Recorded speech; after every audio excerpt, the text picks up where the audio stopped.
Hi guys! Join us as we go for a walk ngayong afternoon. Oo nga pala guys, doon kung nakikita nyo, may bumagsak na puno. Ito yung video papakita ko sa inyo. Guys, tignan nyo yung puno na yun guys. Bumagsak. Kita nyo ba? Ayan, so nagpadala sila ng parang mga magpuputol ng puno. Kita nyo? Dalawang kotse yung nabagsakan eh. Wow.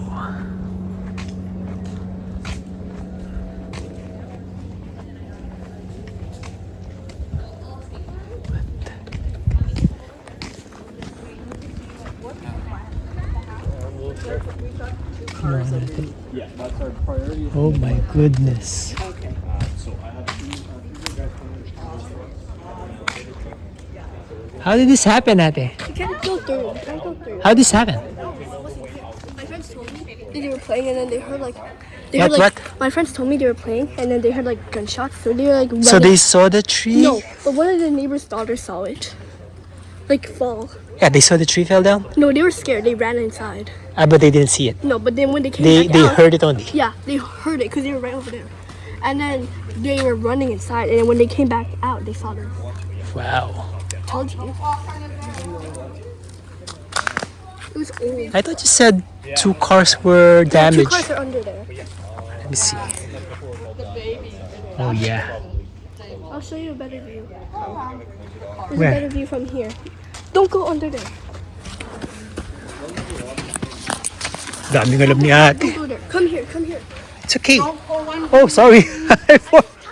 I know it's too dangerous. Wow. I told you.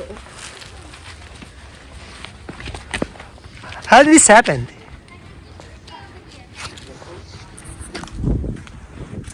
Oh man, look at the car. Total wreck. Oh wow. Dalawang puno. Is it the strong wind? There's two cars in there. I mean, is it the strong wind that caused this? Pardon me? Is it the strong wind that caused the tree to fall? No, it's just the tree's been weakening over 10 years, and we've, been saying that tree should come down Oh, I forever, and then no. And finally, it's just been leaning. Okay. Hopefully the cars are insured. Wow. Come on, ate. Sure. I told you I don't lie. So crazy, right? Cool. That's not cool, silly. Crazy. It's cool. See? Wait, no. Wait. Okay, let's go. Here. You can I know. see. Oh, don't go there. It's too dangerous. Here. Dito pa ako naglakad kanina, muntik na ako mabagsakan. See, you can see it. You can see the car. Oh man. Okay, let's go home. Okay.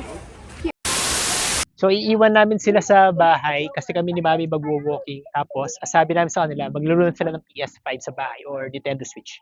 Bahala na sila ron. Eat your food. It's on the table. Let's go walking. So, Michael. So, ang ganda ng panahon guys. Summer na. Which means marami na tayong mapupuntahan. Right, Did Mami? you dinner? Therese already went home, Michael. She went home. She went home already. Therese. She just went. Oh, okay, your mom is there. Okay. Like, what's she? Yun si Michael, kapitbahay namin sa building. And kasing edad ni ate, kalaro niya. So madalas silang maglaro ng PS5 sa bahay. Gusto silang maglaro sa labas. Yeah, mas gusto ni mami yung kaysa maglaro sila na maglaro sa labas. Gusto silang magbike. Maglaro. So yun guys, nakita niyo yung puno. Tinatanggal na siya ngayon. Hindi na kami dumaan doon kasi baka tamaan pa kami ng mga nagliliparang mga sanga. Uy, ginto! Tae. Anyway guys, kung bago lang kayo sa channel namin, gusto kong i-introduce yung mga sarili namin sa inyo. My name is Terrence. And ito ang aking butihing may bahay. Si Weng. Ayaw. Anyway, 10 years na kami dito sa Canada. Dumating kami January of 2026. Anong araw? January 23 ba? Ano? January 23. 26? 23. Yeah, so January 23 nga kami dumating dito.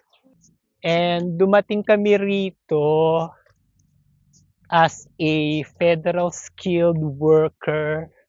Ako, yung pathway namin is federal skilled worker. Ako yung nag-apply ng federal skilled worker. At that time, pwede pa yung paper application, so hindi pa express entry nun. Tapos ako yung nag-apply.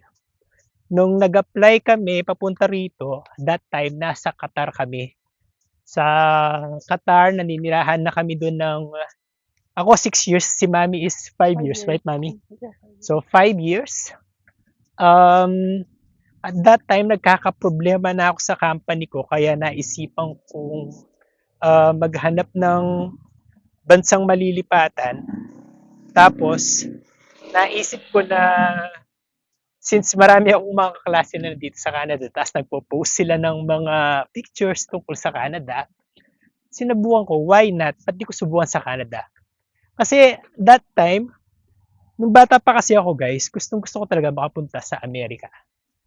And marami kaming kamag-anak sa Amerika, especially me. Si Mami wala, sa Australia yung mga kamag-anak niya. Ako yung mga kamag-anak ko nasa Amerika, yung mga tita ko, yung mga kapatid ko. And bata pa lang ako, gusto ko nang makapunta sa Amerika kasi alam mo naman pagka bata ka, nanonood ka ng mga American shows.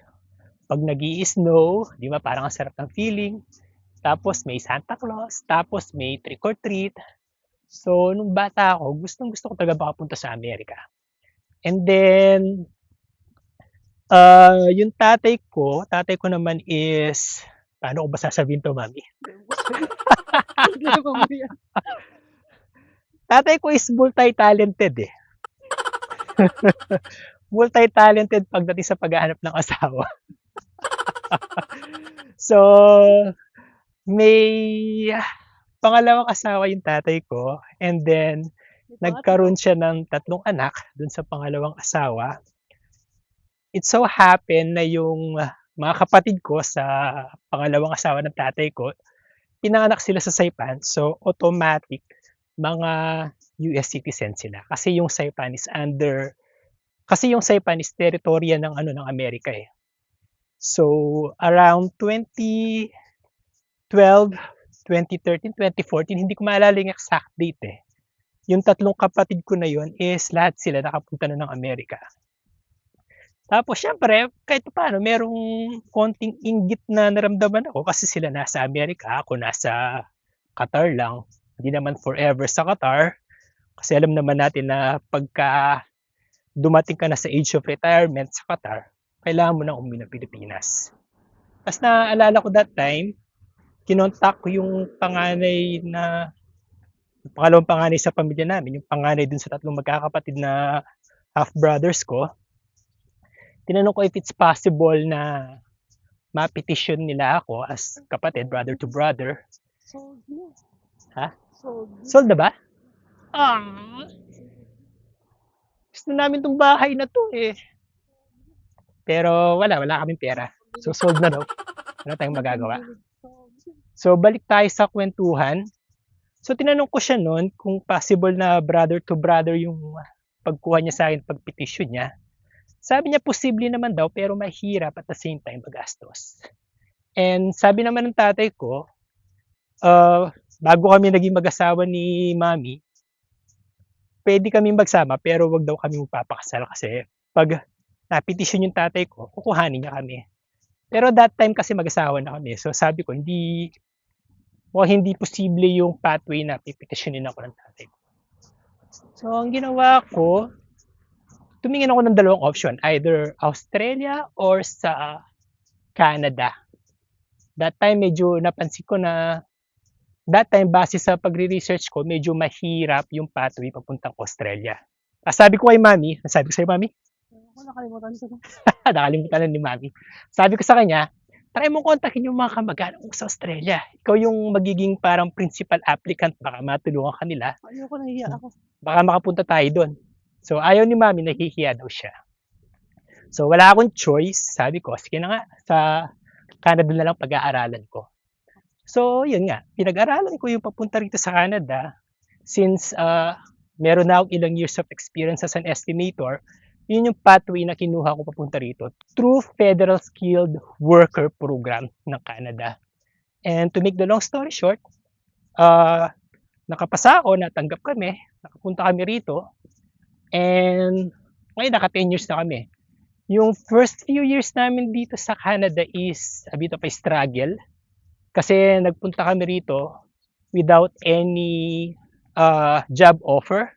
So talagang pagpunta mo rito, ako mismo maghahanap ako ng trabaho, mag-a-apply. So yun yung medyo struggle sa amin. And then si Mami, ilang years na Mami bago ka nakapagtrabaho. Kasi may baby ka. Ano? Kasi may baby. Yeah, kasi may baby. Bata pa sa Tina, 6 months pa lang eh. So, enough of that guys. So yun muna yung kwento namin kung paano kami nakapunta rito sa Canada. And after 10 years, we can say na hindi naman kami nakakaangat sa lipunan. Pero nakaka-survive ng mga bet. Kahit pa paano, nakakapagtabi kami. So, kahit pa paano, na-enjoy namin yung mga bagay na siguro kung sa Pilipinas hindi namin magagawa. Kung tatrabaho kami sa Pilipinas, kung nakatira kami sa Pilipinas, medyo mahihirapan kami. So, ano pa ba? Walang alam na i-share si Mami. Anyway, so that's it for now, guys. Medyo nangangawit na rin ako sa paghawak nitong gimbal, nitong tripod. Hanggang sa susunod, I hope if you don't mind, please don't forget to subscribe to our channel, like this video, click the notification bell.